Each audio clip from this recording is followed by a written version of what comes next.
This is Bloomberg Law with June Grasso from Bloomberg Radio. There's something sinister going on here. There's something bigger than just the FBI confiscating the records that they took.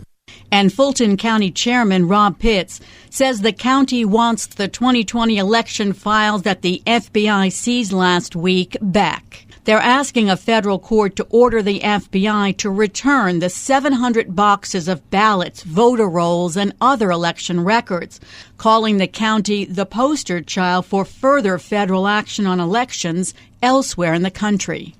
This is, I think, probably the first step in whatever they're going to do in order to depress voter participation, voter registration, making whatever changes they think are necessary to help their case in 2026, but more importantly, in 2028. This as President Trump is doubling down on his calls to nationalize elections. I want to see elections be honest, and if a state can't run an election, I think the people behind me should do something about it. Of course, the Constitution gives the authority to administer elections to the states. My guest is Barbara McQuade, a professor at the University of Michigan Law School and a former U.S. attorney. Barbara, why do you think the FBI seized those hundreds of boxes of ballots and voter rolls and other election records from the 2020 presidential election? It's unknown, of course, but we have some hints. I mean, one is they got a search warrant, which means a magistrate judge found probable cause to believe that evidence of a crime would be found there. And we know from the public filing that what they obtained were ballots, tabulation tapes, and voter rolls. Now, 2020 is 6 years ago. And so it would seem that anything that occurred during that year would be time barred by the 5-year statute of limitations. But of course, that's not something that a magistrate judge should take into consideration at that stage. Perhaps there's some allegation of an ongoing conspiracy that could keep that allegation fresh. I don't know. But also, you can't ignore the simultaneous civil request that Trump's DOJ has been making to try to get voter rolls from a number of states, including Georgia. They have failed in states where decisions have been made, like California and Oregon, where judges have said, no, the federal government is not entitled to this stuff. So are they simply using criminal process to get that which they could not obtain otherwise? But the fact that a magistrate found probable cause suggests that there is more information there than we currently know. The prosecutor who sought the warrant was not the U.S. attorney in Atlanta, but the St. Louis U.S. attorney, Thomas Albus. So he's been appointed to oversee this. I don't know if they're calling it election integrity, what they're calling it. Yeah, it's really unusual, but not illegal. I mean, so much of what the Trump administration does is technically lawful, but either unusual or discretion you'd rather see someone not exercise, I suppose. Ordinarily, you would expect the U.S. attorney from the Northern District of Georgia to oversee any search conducted within his jurisdiction. That's the way it's done in 99.9% of the cases. The attorney general does, however, have the authority to appoint a special attorney to investigate any matters that she chooses. And we've seen this done over the years. For example, Pat Fitzgerald, who was the U.S. attorney in Chicago at the time, handled the Scooter Libby case. I think that was an effort to just sort of get it out of Washington so that it wouldn't have the stench of politics. I know that Ann Tompkins out of North Carolina handled the prosecution of General Petraeus, for example. John Durham, before he was the special counsel looking at the origins of the Russia investigation, actually investigated CIA torture at one time. So it's not unprecedented. It's often in sort of politically charged cases where the attorney general may appoint somebody outside of Washington who's a U.S. attorney, but doesn't have to be, to handle maybe sensitive cases. And I think it's especially true if the case might transcend the boundaries of a particular judicial district. So maybe this case is going to include not just Georgia, but some other states. So that might make some sense. I worry a little bit about, I don't know Thomas Albus, but I do know that he comes from Missouri. He has been the top deputy to former attorney general in Missouri named Eric Schmidt. Eric Schmidt joined in the lawsuit with Texas Attorney General Ken Paxton when they tried to file a direct lawsuit to the Supreme Court to challenge the outcome of election results in several states during the 2020 election. So he's got sort of the association with election deniers that causes me some concern. In your latest column for Bloomberg, you compared it to the appointment of Lindsay Halligan as U.S. Attorney for the Eastern District of Virginia. She's the Trump loyalist with no prosecutorial experience who was put in place to get indictments against James Comey and Letitia James, indictments which were later dismissed. Is she still hanging in there? She finally resigned, and went on her way. Yeah, this is not quite as irregular as that. That was clearly legally invalid.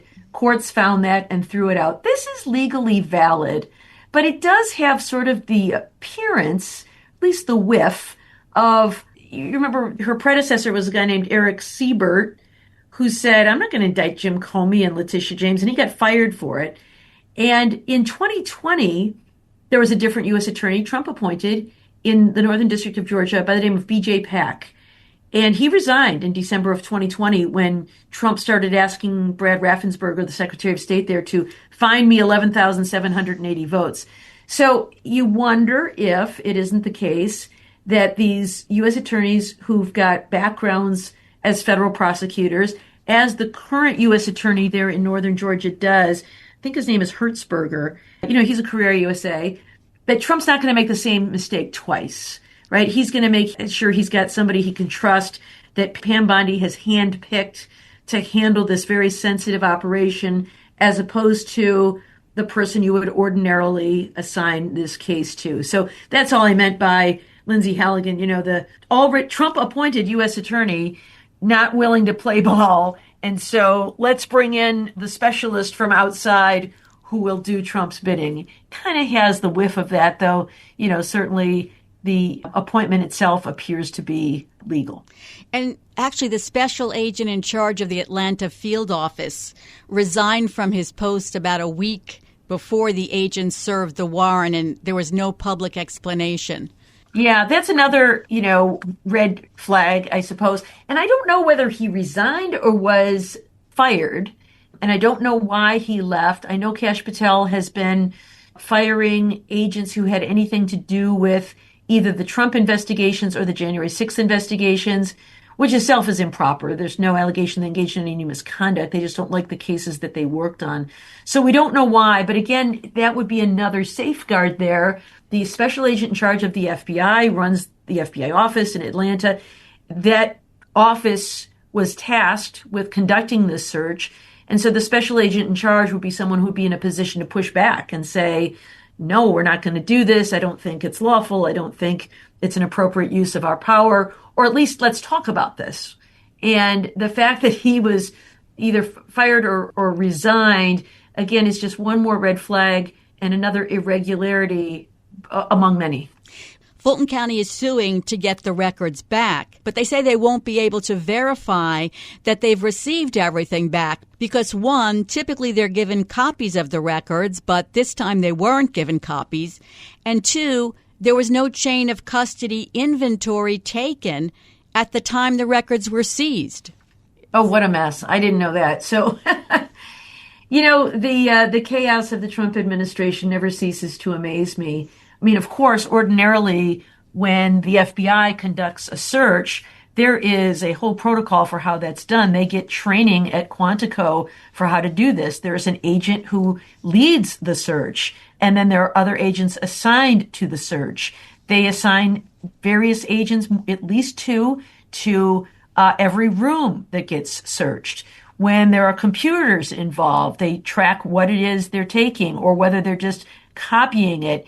And documenting that carefully is critically important. Number one, so that everybody knows what was taken, so the rightful owner of the property can request it back. But also, if you're going to use this as evidence at trial, you have to authenticate it and show that chain of custody so that the jury knows this isn't something that you just manufactured once you got back to the FBI office, that you can have a witness testify, I am the one who showed up at the Fulton County election office on such and such day. I took this document into my hands, or I copied it from a computer, or whatever it was. I put my initials on it. I put it in an evidence bag.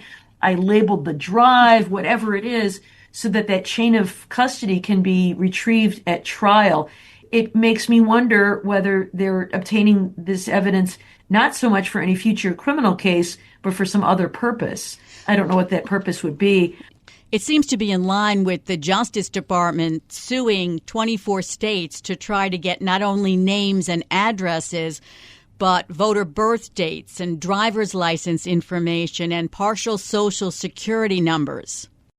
And I've been wondering what they need or want all this information for. Yeah, there's been some speculation. I don't think we know. I don't think the Trump administration has said so. But some of the speculation is, one, to undermine public confidence in the 2026 midterms. Two, to identify people who are not valid voters. They're dead or they're non-citizens. Fine. I mean, people shouldn't be voting if they are not eligible to vote. But also to obtain private data to conduct influence campaigns. We know in 2016, Steve Bannon founded Cambridge Analytica and started doing some of this analytical work, in the same way Netflix will suggest to you a show you might like. And they're pretty good, right? They are very good. Shows based on what you've watched before and what you've liked before. They can suggest things. Or, when you are on Google and other things, the ads that pop up are based on some of your prior searches. In the same way, what Steve Bannon's group researched and learned is that if they can learn certain information about you, then they can send you targeted ads that can have nudging effects. So, for example, if we know that this person is a gun owner and cares deeply about gun rights, we can send them targeted ads all about how, a particular candidate supports gun rights or their opponent wants to take away your guns. If a person cares deeply about immigration issues, they can send you targeted ads on that topic. So it can be a real treasure trove to have all of this information for election purposes. And voter information has always been safeguarded and considered voters' private information. And I don't know that that's information that we want to be sharing with political campaigns. I think the answer from most of us is that we don't want that to be shared. We'll talk more about that coming up. And also, Democrats are sounding the alarm that Tulsi Gabbard, the director of national intelligence, was at this FBI raid. Democratic Senator Mark Warner, the vice chair of the Senate Intel Committee, says Gabbard has no place in this investigation. To see her skulking around in a baseball cap, the picture that was posted, you never thought you could make this stuff up. That's coming up next. I'm June Grasso, and you're listening to Bloomberg. Is the recent FBI raid of a Georgia county election office a precursor to battles ahead as the Trump administration steps up efforts to obtain sensitive voter information from states? Fulton County is suing to get the FBI to return the 700 boxes of ballots, voter rolls, and other election records, with County Chairman Rob Pitts questioning why the records were taken. We were given no notice whatsoever. They showed up and took the 700 boxes that they wanted. So what they're doing with them now, we don't know. Typically, we're given copies. We don't even have copies of what they took. So it's a problem. What are they doing with them? Where are they? Who has them? Lots of questions and not many answers. And Democrats in Congress are questioning why Tulsi Gabbard, the director of national intelligence, was at the Fulton County search last week. Senator Mark Warner raised concerns about her presence because the search was a law enforcement action. What the heck is she doing on the FBI serving a domestic warrant? If this doesn't concern the heck out of every American, it sure as hell should. Gabbard also facilitated a phone call between those FBI agents and President Trump after the search warrant was executed, and Warner is calling on her to testify in person before the Senate Intelligence Committee. To see her skulking around in a baseball cap, the picture that was posted, you never thought you could make this stuff up. I've been talking to Barbara McQuade, a professor at the University of Michigan Law School. Barbara, adding to the oddity of the search,